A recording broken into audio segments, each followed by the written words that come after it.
New Thought Media Network. We are a global broadcast network of positive music, media, and entertainment, inspiring humanity's evolution along the journey of enlightenment and creating a world of love, peace, empowerment, and prosperity for all. New Thought Media Network. Positively inspiring.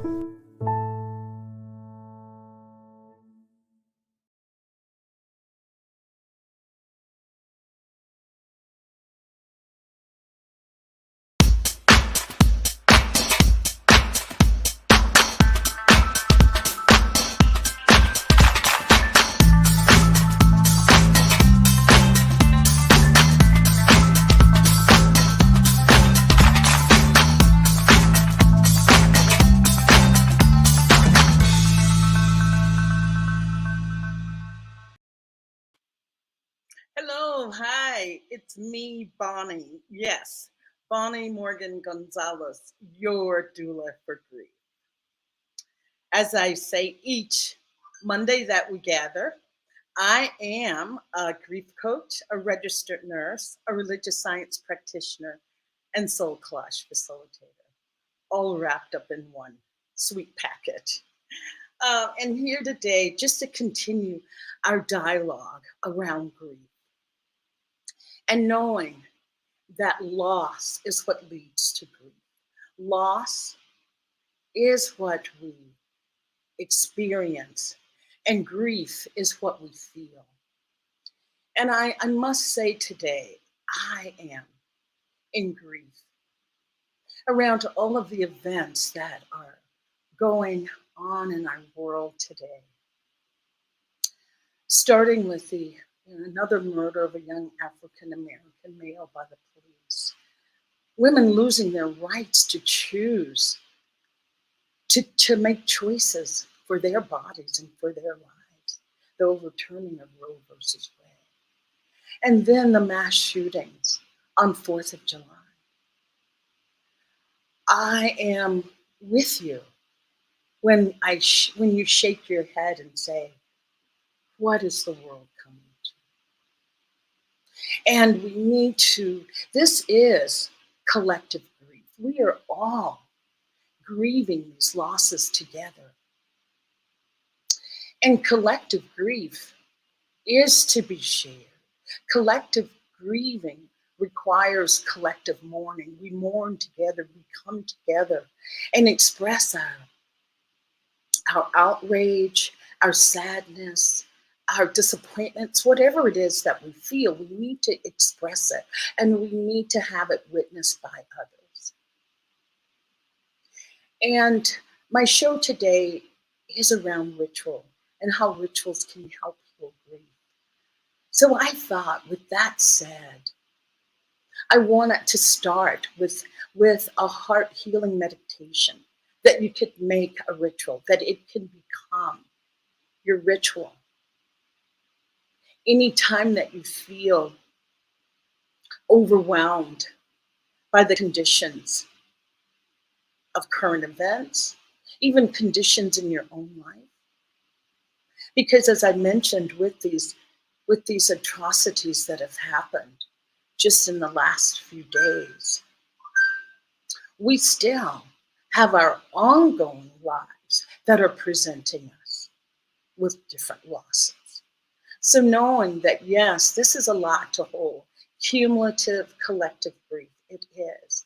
But I am here as your doula for grief to offer you some tools to help you move through this grief. And knowing that this is a place that you can come to share, that you can come to share your feelings.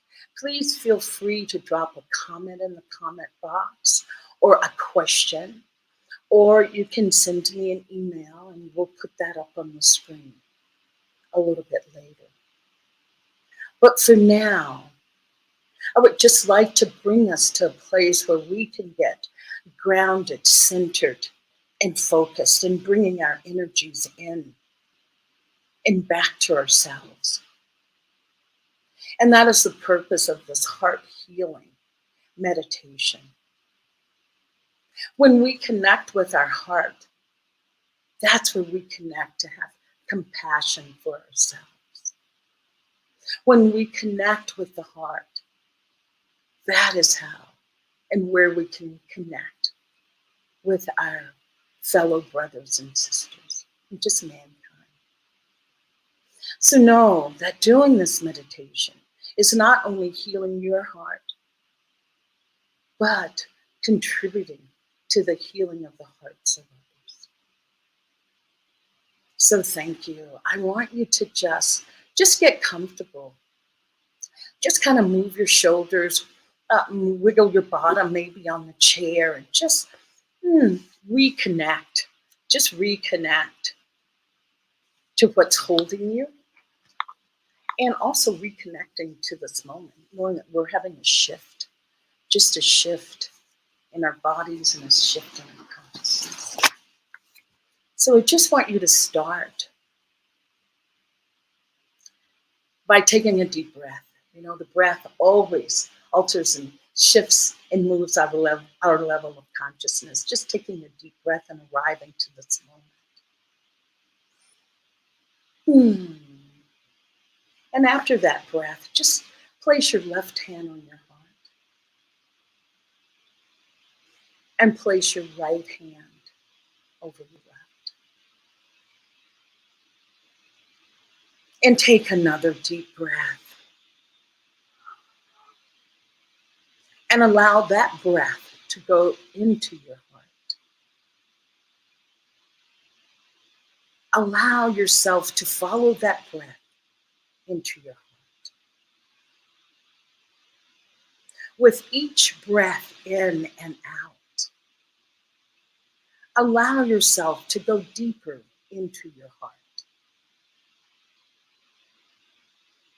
Now, allow your heart to do the breathing. With each breath in and out, feel your heart expanding. As the breath gets deeper, the heart gets larger.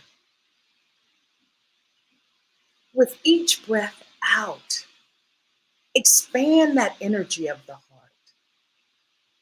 Expand it further and further outside of your body. Allow it to fill the room that you are in. Now allow it to fill the building that you're in. Now, allow that heart energy to fill the town or the city that you're in right now. Now allow that heart energy to fill the province or state that you're in. Keep moving this heart energy out,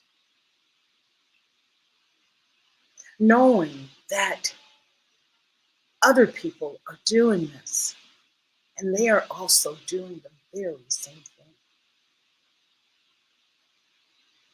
And the heart energies are commingling and becoming stronger as they meet.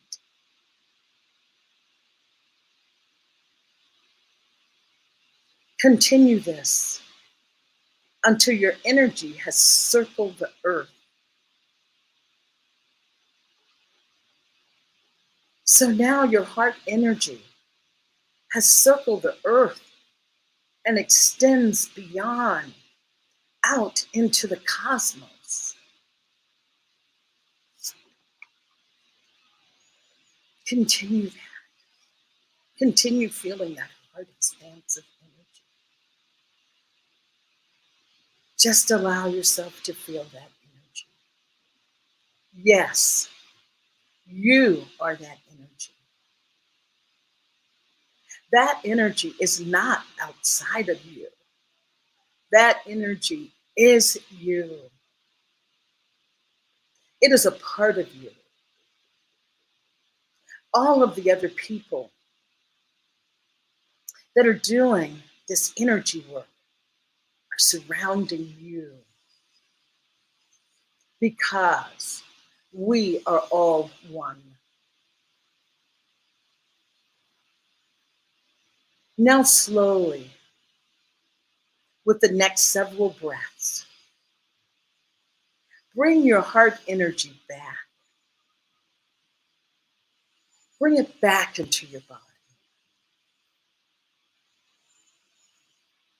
Know that at any time you have the power to open and extend your heart energy out beyond your own chest.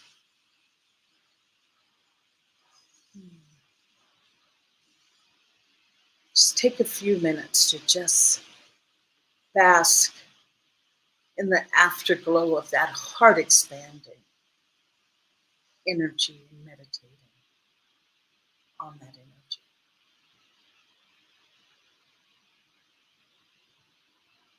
And just know that this is always available, always.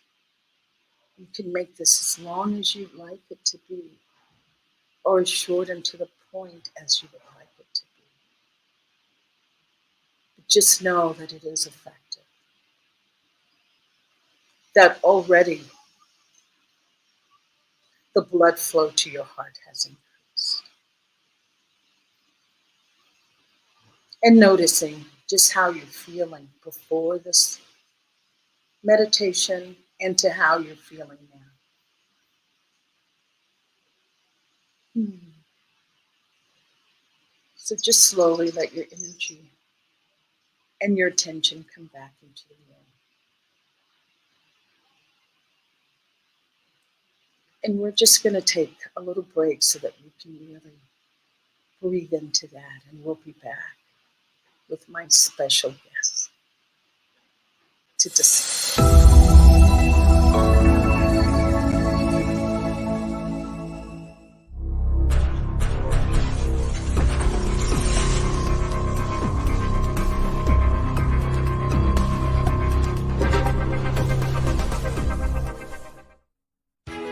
New Thought Radio, music from all your favorite New Thought artists.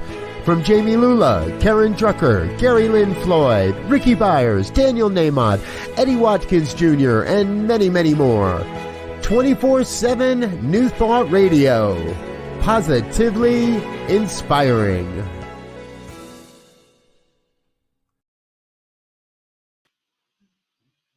Hello. Thank you. And thank you for participating in that meditation. And thank yourself. Thank yourself for loving yourself enough to participate in something that brings relief and calm. So this week, my topic is the healing power of ritual. And I just have the most beautiful guest and just beautiful friend. Her name is Judith Roberts, and she's a licensed practitioner with the Centers for Spiritual Living. She has been certified in a number of healing modalities and is a sound healer and a student of shamanism. By profession, she is a corporate trainer, instructional designer, and technical writer, and currently works remotely from her home in Oakland, California, where she lives with her nephew and her cat, Ozzy.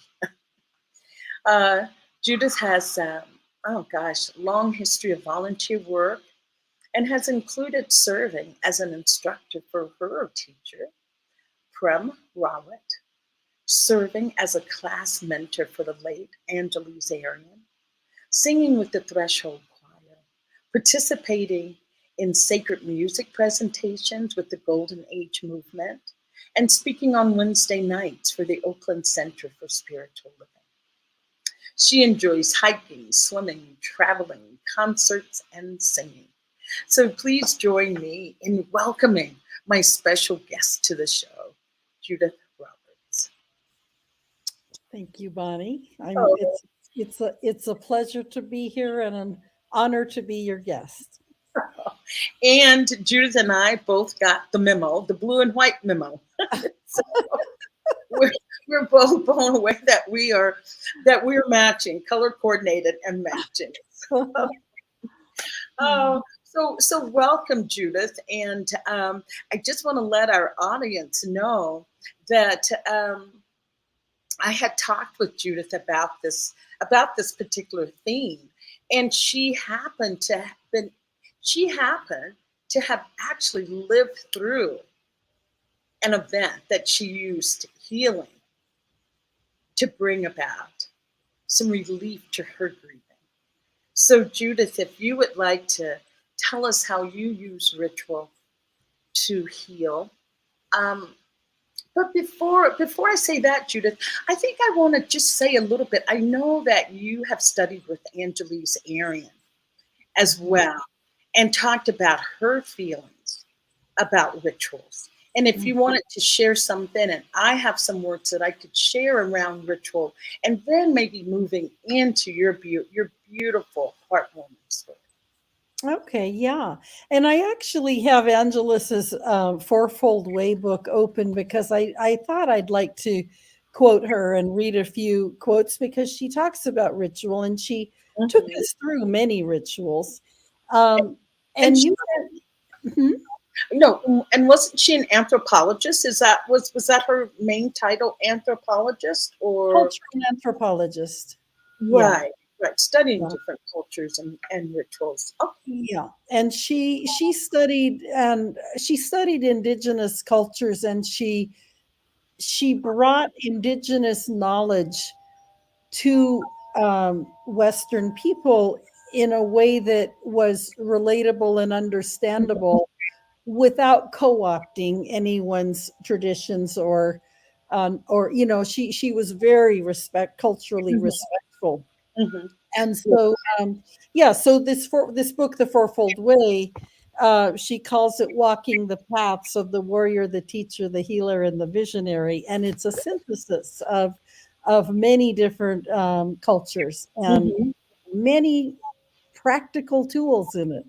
Okay. Yeah, so she has a section on ritual, and you mentioned in the beginning, Bonnie, about how grief results from loss, and she mentions 6 different kinds of loss, and I'm going to talk today about one of them.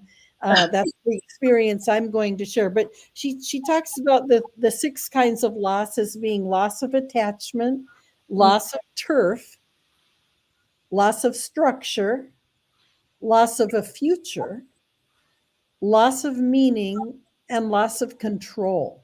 And she says that many shamanic traditions recognize that ritual helps people deal with loss. And she quotes Combs and Holland saying that the word ritual, in fact, comes from the Indo-European root, which means to fit together. And it's related to such words as art, skill, order, weaving, and arithmetic, interestingly. All of which involve fitting things together to create order. And all societies have rituals around marriage, birth, initiation, and death. And that ritual is the conscious act of recognizing a life change and doing something to honor and support the change through the presence of such elements as witnesses, gift giving, ceremony, and sacred intention. In this way, human beings support the change they are experiencing to create a way to fit things together again.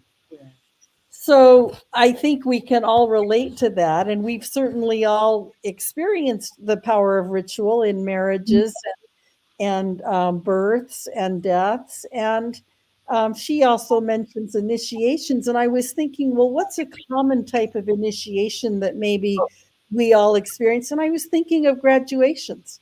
Graduations, like I just attended my goddaughter's graduation for a master's program. And I thought, well, that's an initiation because now once you've graduated, you're prepared for a whole new career in life. a whole new life path. So that would be an example, I think, of a ritual around initiation. We don't think of it that way normally, but that's really what it is. That whole ceremony around graduations and being witnessed. Pomp and circumstance, and Yes, yes. even weddings. I mean, weddings. That's what that is. A big time of celebration. Yeah. And I wanted to add this to that, Judith, for ritual. It's like a symbolic activity that is performed during or after a meaningful event in order to achieve some desired outcome. And since we're talking about grief, we're talking about alleviating that. But when you're talking about the graduation, it's more like a celebration of an achievement, an accomplishment that's happening. Yeah. Yeah. So I wanted to add that to your share, and especially thanks for the graduation. That's a milestone. It is. Yeah. Yeah. Right. So I want to share the circumstance around which I did this ritual that Bonnie invited me to speak about. I was engaged to someone in Ecuador who was an indigenous person and there was so much distance between us that we had a hard time. I mean, there were lots of space and time between our visits with each other. But I became engaged to him, and we couldn't find a way to get him to the States. So I would go back and forth to Ecuador, and there came a time when his communications became far and few between and a little sketchy. And, I just kind of wondered what was going on, and he wasn't direct with me. So I asked common friends what they knew about it. And it turned out that he had taken up with another woman during our engagement. Right. And didn't tell me about it. And I had to find out about it, third party. And basically what happened was, just without ever formally breaking off our engagement, he broke it off. and I finally then had to just formally break it off. And I was heartbroken. I was grief stricken and heartbroken. And it was because I had opened my heart so wide, and it just didn't end well. And I needed help. I just was very much struggling with this grief. And I did reach out to friends and family, and friends and family helped me. But I also got some advice from a type of counselor. Yes, I was going to ask, did you reach out for? And this who said you need this is what he said. He said it's as if you've been carrying a baby for 9 months and the baby's stillborn. Wow. And he said you need to go to a funeral. You need to have a funeral for this stillborn baby. And I really thought that was profound. I took that to heart. And so this is where I created my own ritual, because I needed closure, and I wasn't getting closure from my ex-fiance.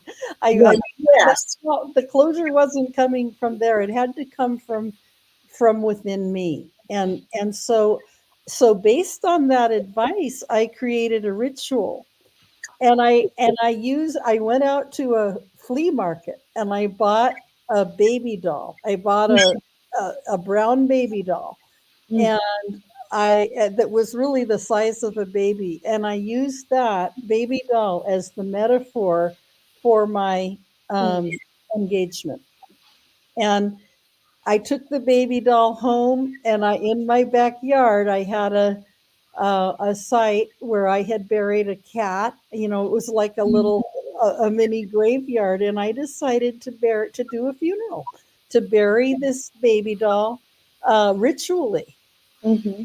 And I did this whole ceremony. I dug a grave and I wrapped it in beautiful cloth, and I put special things in, things that represented the relationship Yes, was yes. now which was now over. I was burying the relationship.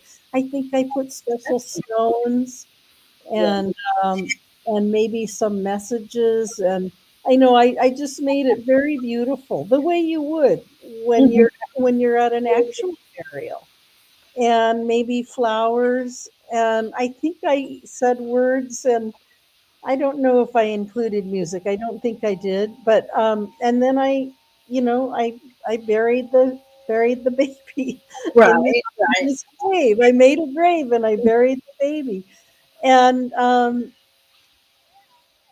that was very healing for me, because the actual act of ritualizing a closure, ritualizing the loss, physically, the physical embodiment of it is really important, because all of this is in our bodies, the feelings, Yes. and the ritual can help process all of those feelings that are in our bodies. Mm-hmm. So I buried the baby, and I think it was, it still took time, as it does with grief. It takes time, and grief comes up whenever it does. It comes up at unexpected times, and Yes. sometimes you think you're done, and you find out you're not done, It's and just the beginning. it can take time, and we have to give ourselves that time and allow that time and space, and just accept the process as it is, because it's individual, and it's different for each one of us, and it's different for each loss. For each Mhm. loss that we're processing, it's different. Um, and so, I one thing that I think, in retrospect, with other rituals I've done, I've had witnesses. I remember when I buried my cat in that same place.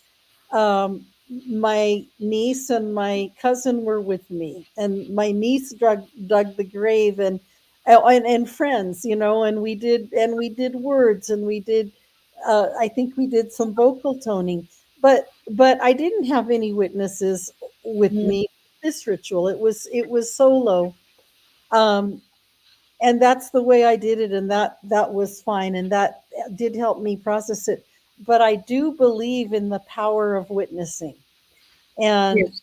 think that witnessing, just as we were talking about at a graduation or a wedding, and at a burial, at a death, we always have warmth there, and we have friends and witnesses who are kind of holding the space with us for Mhm. the ritual. And we also ourselves can be in service to other people as witnesses, Yes. if we're invited. It's such a delicate time, that invitation is important. You don't just show up. Usually you receive, because it's a sensitive time, and we're such sensitive beings. We're so tender. And Mm. so this loss, that's how I processed this loss, and it really did help me. It really did help me, and that advice was, it was precious. I took it to heart. Yes. I was just going to ask, Judith, you're talking about having it witnessed, and with any of our big life events and things that happen, especially traumatic events, having it witnessed, having our stories witnessed, help to dispel that energy. But I was going to ask, there was something about, or do you feel, sounds like this was the loss of a relationship. And in a loss of a relationship that's not through death, because so many people have said that it is, and I don't think I want to say it that way. So many people feel that it is harder to have a loss of a relationship through divorce or a breakup than if the person had actually died. Because when there's a death, there's a finale that we lean into embracing and knowing that we have to to let that go. That person is not coming back. But when it's a relationship, I've heard people say that, oh, it's so hard to know that they're still living their life, or you hear a story about how they're doing now and they're married with, 5 wonderful children. Do you feel that that came into play at any part? And was there any embarrassment or shame around it? That's what I'm getting to. But some people feel, oh, I can't really, like when you talked about having it witnessed, bringing people in. Was any of that related to any type of shame around? I think I did feel some shame around it. But I don't think that's why I didn't invite people, because I did include my family members were involved in my process and did give me a lot of comfort. And I did talk with them about it, but I was very selective in who I talked to Oh, about. of course, yes. And I remember, yes, I did feel some shame around it. I had to process that too. Yes, Yeah, yes. yeah. That's an interesting thing about shame. It's like, why am I so concerned about what somebody might think? You know, I love the saying that Uh, what you think of me is none of my business. or what other people think about you What, is what other people think of me is none of my business. right, right. But we do take that in, and I did at that time. Yeah, I remember that. That's a good question, Bonnie, Well, because there was one group that could have really helped me, which was Threshold Choir. They sing for each other and for people who are suffering from loss. mhm, Usually it's around death, but it's also other occasions. But I could have received so much support from them. Um, mhm, and I was involved with them at the time, but I didn't tell them. yes. I didn't bring this forward and ask for song or ask for prayer with them. Because their songs, they're like singing prayers. That's Yes, what they the are. songs are. They're like singing prayers, and they're comforting and they're healing. And I didn't ask for that, and I didn't talk about it. And I think it was because I felt some shame, Yeah. like I didn't want to open myself that wide to this whole situation that had happened. So that was a good question, Bonnie. Very, very insightful. Um, well, I have 2 points, and so I'm getting to I'm so involved in the story, just really feeling the emotion there, that I feel like I need to write my questions down. but, Mm, but mm, but here's one question I do want to ask. When you were talking about you did not invite people in for that ritual at that time, I just know that I've had recently a real loss that has been so intense that I needed to process it alone. That I mhm. could not. Wasn't that I was not. I wanted to be in isolation, and it was just so painful Yeah, that I needed to process that alone. I needed to be able to really just sit with it, um, to just sit with the intensity of it, and I'm looking at it, and even I'll use the word embracing it to say what is going on here. And I feel like I couldn't do that with other people. And I do have a great circle of friends and have been able to share. So I was wondering, did you go through any of that? But it was such a intensity that you needed that time alone. yeah, I think so. I think so. I think I just, especially maybe for the ritual, I just needed to do it alone. Mhm. Yeah. And we go through stages, you know. And I mean, grief is in so many stages, and there might be some stages of grief when you really need to be alone and process it alone, and then you might move into another stage when you want to be in community, and right. you want to include others or trusted friends and family, or a wider community. Yeah, so I think I did kind of evolve like that. Yes, and you're so true. because I do tell people that grief is to be shared. You cannot do grief alone, but it's just like in stages. And in maybe that initial stage, I know the initial stages of any type of loss, there is that shock. There is that stage of just shock that the conscious mind just can't come in and rationalize things away. Mhm. So you're right, it does come in stages. And I do tell people that do reach out, don't do grief alone. But I do also want people to know that there is a part of that that is sometimes I feel just so sacred,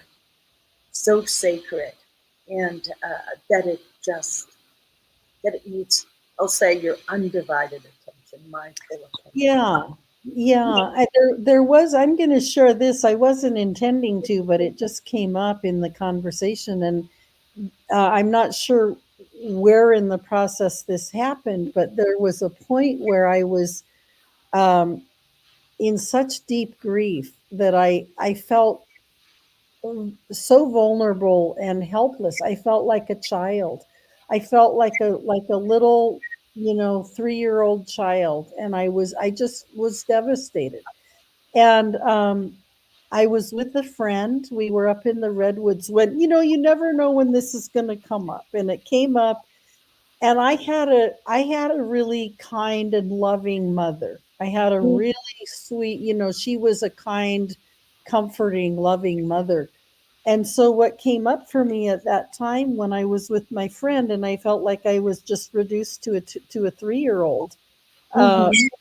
just completely vulnerable and helpless.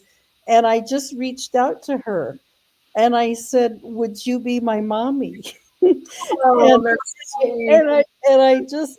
and she just held me, tears are coming out. She just held me and I just cried with her. Yes. She just helped me. She said, "Yes, I'll be your mommy." Oh, and it's so beautiful that, Sweet. Isn't that just sweet? oh, Yes, I'll be your mommy.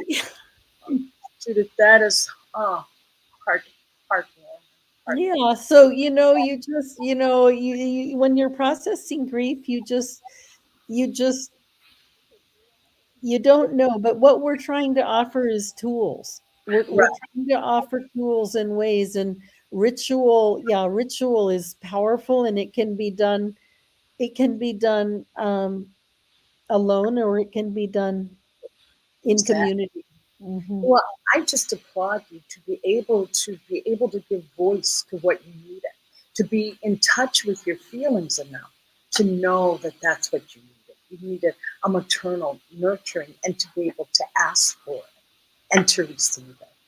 And Yeah. that, yeah, that's what I encourage people to do. Really sit with it and say, "What do I need?" Just sharing my own experience about being in deep grief. One night, this was my ritual. I put some music on that I just love, and I allowed myself to just cry, just like you're doing now. Just Mhm. tears are so cleansing. Yeah. Tears can be cleansing. But I lit a candle. I put some music on that just brought up all the sadness, and I just cried. I cried myself to sleep. That was my ritual. But the next morning, I got up, I washed my face, I put on my most favorite dress, my most bright color, and just went about my day, knowing that I had honored grief, that I had allowed grief its space and place. And therefore, it was moving. As you said, it's in our body, and we're moving it out. We're moving it out. And I wanted to ask you about some parts of doing the ritual when you said you brought the doll and then the digging. Do you feel that that was a cathartic moving through your body as you were digging the grave for this? That when I was doing what? Oh, when you were doing the digging of the grave, preparing the space, Digging the grave. Yeah. was The that whole physical mhm. involved? The whole thing. The whole thing was all of it. Yeah. The digging of the grave and the wrapping in the beautiful cloth and all of it. All of it was important. All of Yeah, those pieces were important. Mhm. And I think returning something to the earth. I was going to say, I know how connected you are to nature. So I was just going to bring that really in, bringing in Gaia, bringing in a gift to the earth. I was just wondering when, oh, you said you had some counseling, and that person said that it was like a stillborn or having been pregnant with a baby that wasn't viable. Did they give you any steps to planning your ritual? How did you? I want to know your process of deciding what it is that you needed for that ritual. They didn't give me any steps. They just said you need to go to a funeral Ah, or have a funeral. And so I just took it from there intuitively. right, Intuitively. right. That this is a stillborn baby. So that was kind of a good metaphor, and I understood it. And so I went with the metaphor of the stillborn baby. Mm. And I had also, you know, I have never given birth to a stillborn baby, but somebody very close to me did. And I was called to the hospital, and it was Yeah. horrible, just horrible. I mean, because it was at 9 months, and they Mhm. had to induce labor to a dead baby. And it's such a sad thing. And That's so I got the metaphor, because I had already had that experience with my friend, and so I understood what that was, what the stillborn baby was about. right. And the reason I ask that, Judith, because if someone wants to plan a ritual, I just wanted to bring forth some ideas, but to say that the most important idea, the most important aspect of any ritual is the intention that you bring to it, the intention that you set when you go about planning it, starting it, doing the ritual.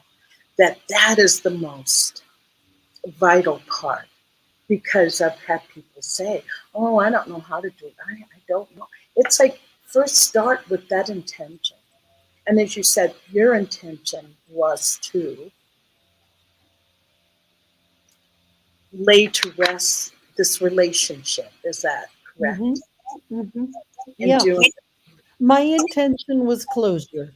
My it, intention was to close the door on this relationship, to right. finalize it. And a burial is pretty final. Um, is there anything that you? Is there anything that anyone could have done or said that would have helped you at that time? Is there anything anyone could have done? I know you asked your sweet friend to be your mother and Mommy, mommy. mommy, not even mother, mommy. Yeah. Any Uh, other thing? Any other thing that if you had a friend going through the same thing that you would do now or say? What's your feeling on that? um, I would just say to look at all of your resources. Look at all of the resources available to you that can help you heal. I just remembered another one where I did open up to community. It was a kind of a shamanic sound healing group that I went to in Oakland, where I went regularly, and it was all healing with sound. And Mm, they I guess I think I did express to them what I was going through, and they had me lie down on the floor, and they just did sound healing with me.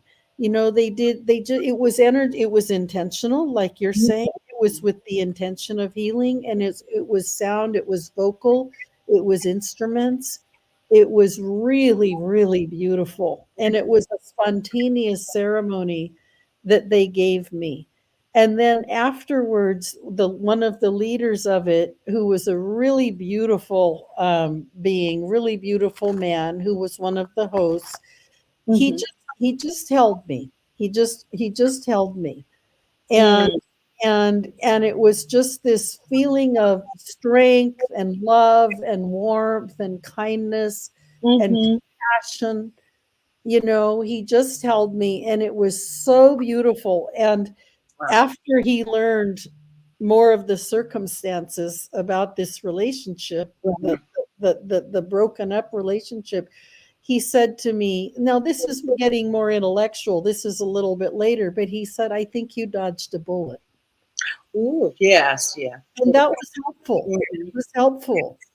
It was helpful because he could see, and also my family members, that this relationship may not have been a happy one Right. ultimately. But back in the initial phases that you couldn't see that part you couldn't. Well, I mean, I had looked the other way. I had seen writing on the wall, but I had ignored it Yeah. because of where my heart was, you Yeah. know. Yes. Um, Yes. so back to your question, is there anything? Can you rephrase your question again? I'll rephrase it. I'll put it this way: if you knew of someone that was going through exactly the same thing you had gone through, what would you do for them? What would you say to them? How would you encourage them? I would just offer them compassion and listen. I'd listen. Yes. Yes. That Listen and not judge. exactly. That is the key. Just listening. Um, I do you know Matthew Fox? He was a Yeah. priest, Hmm. and he used to have something called a cosmic mass. Did Yeah, you go to one of those? I did. Oh, Uh-huh. oh, he does the dia positiva and the dia negativa, where everybody wails and just cry together. I found that, I mean, it starts, I think he started with the spiral dance, and there was another part of it. It was really visually beautiful. And then he would do the negativa, and he would show they had lots of screens all around the room, but it would show like the destruction to the earth, different losses, people in mourning, grieving situations, which really invoked in everybody there. And I did it at Grace Cathedral. I mean, it was just people just really wailed and cried. And I remember him saying during that cosmic mass and that part of it, that grief is communal, that Mm. grief is to be shared. Mm. And I just remember being beside a young man who was just, I mean, Judith, wailing, just wailing. Hearing him made me even sad. We were like crying together, and it was okay. It was one of those times and situations that you felt the depth of how normal and how necessary it is at times to grieve. And then after that segment, there would be a segment that I call putting us all back together, you know, and with, warm embraces, nurturing embraces, kind. You would walk up to each person with a kind word and an embrace, and putting that we could mourn together and then we could heal together.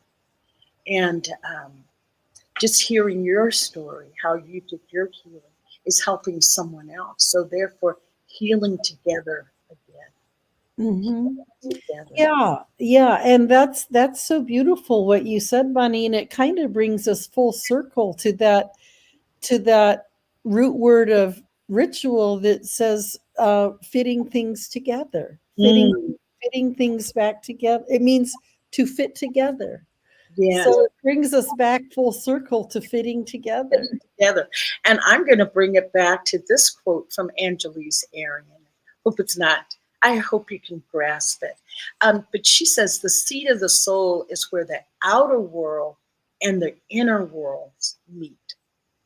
And she says ritual provides the bridge between inner and outer worlds and creates a content for reconnecting to the seat of our souls. The end result of all ritual are increased balance, strength, energy, and comfort. Mm-hmm. Yeah. And I just really applaud you, Judith, and I thank you for coming on to share loss in a different way, loss and grief, because so many times grief is equated with death. And I always say death is the mother of all griefs, but to a loss of a relationship. So I appreciate that, because that is that's common in our society. And loss is loss of all of these different kinds. We may not experience all these different types of loss, but we all experience loss in our lives. In the course of our lifetime, we all experience loss. And so it's important to have tools to be able to, and we grieve those losses. And it's important to have tools in our toolbox to process the losses, process the grief Process the grief that was caused by loss and aging. Aging is definitely, I'm definitely aware of that, that aging is a loss as well. People that are, moving. I've had some major life moves. That's a loss of lifestyle.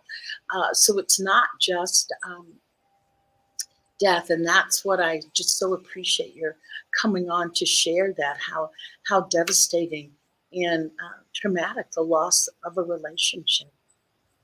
Yeah, and in my case, a really common loss is divorce. Loss of and in the losses she has loss of a future. When you go through a divorce, you lose the future you imagined. And loss, and you just mentioned moving. One other of the 6 losses is loss of turf. Yes. You've lost the place you lived. And a certain lifestyle that went with that. Yeah, the lifestyle. That lifestyle and comforts that can't be recouped so easily. And I know we're close on time now, Bonnie, but I wanted to mention one more thing about loss of relationship that a different counselor told me about. Not in this context of this relationship, but it was in another different time. But it was something that stuck with me. And he said we have ritual around births and weddings and death. But we don't have ritual in our society. We don't have any ritual around divorce. That's exactly my next note that I wanted to squeeze in before. Go ahead. It's really profound. We do all this ceremony around the wedding, but no ceremony around the divorce. And we should probably learn to add that in. Right, because there is such a high rate of divorce. Let's just be honest. This is a truth. This is a reality.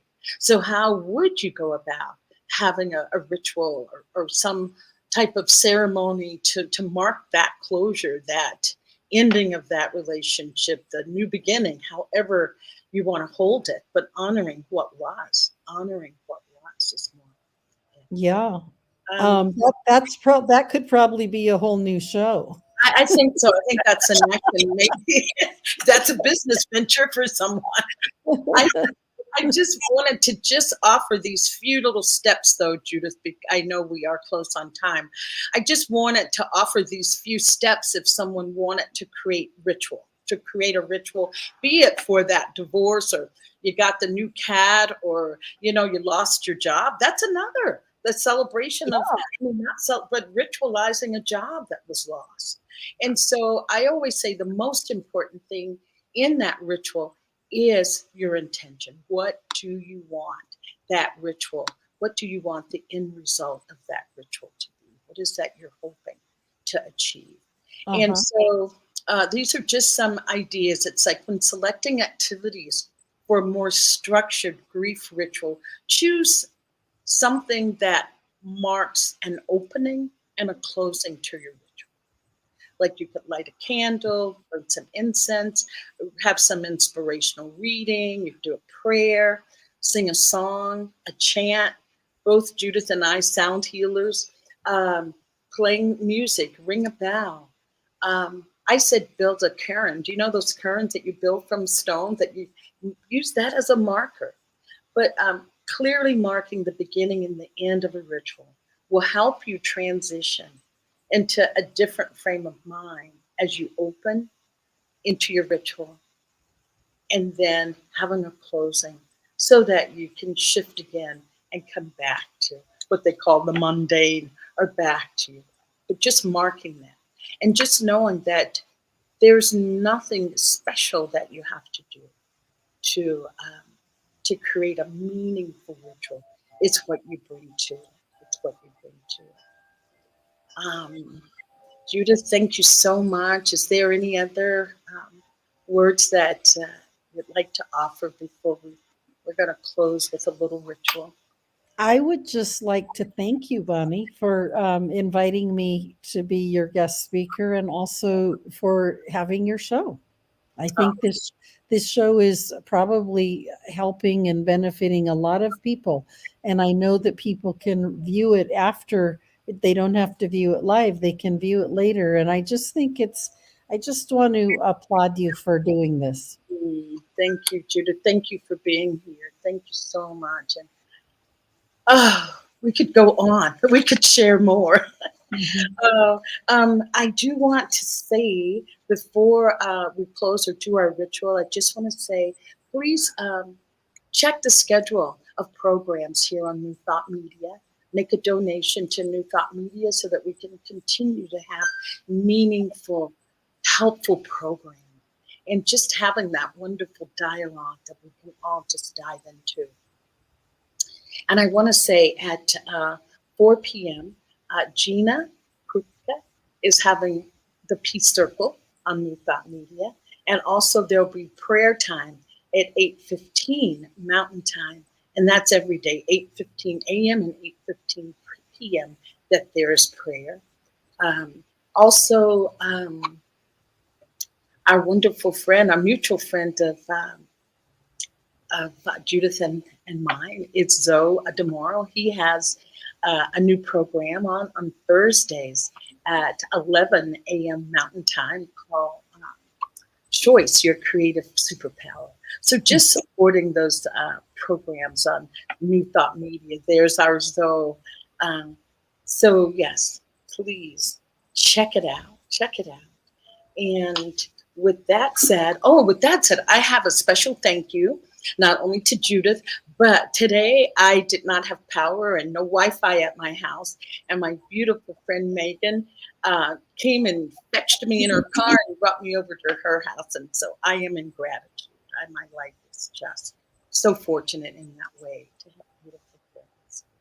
Thank you. And now Judith and I are just going to have a ritual. Judith, are you there? I'm ready. I'm ready. Yes. And I am ready as well.